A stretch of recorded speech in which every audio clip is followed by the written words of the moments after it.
The Odyssey program is an academic program that accents engaged, active, experiential learning. And it capitalizes really on things that Hendrix students had been doing for a long time. Service projects, undergraduate research, study abroad, those kinds of things. But what the Odyssey program does that I think is so crucial is that it brings those kinds of experiential learning activities into one organized curricular program.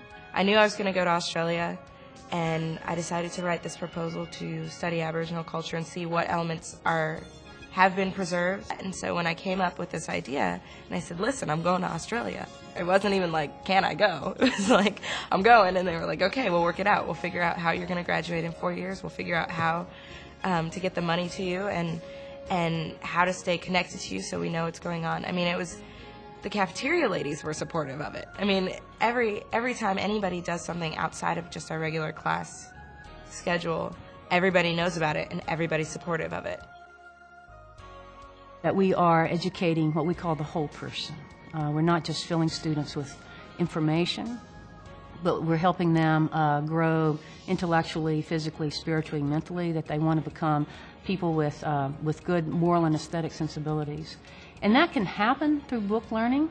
It has for a long time and traditionally.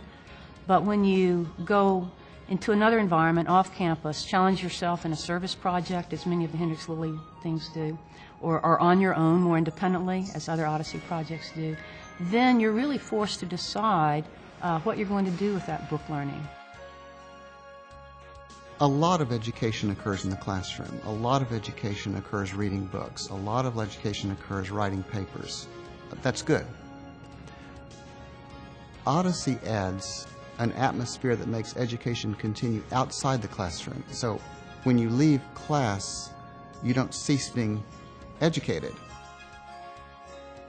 I remember when I came here, there was this great dichotomy between, I guess, my own personal sort of beliefs, sort of mulling about in my head, and those that are, I guess, that I typified in my actions and whatnot. But here, I think Hendrix, in the 3 years that I have been here, has really kind of almost fused that inner self and the outer exemplification to where I now feel like, and it's going to sound kind of odd and mystical, but I feel more me now than I ever have in my life, which is not just coming from a scholastic perspective, but from just perspective as a human being.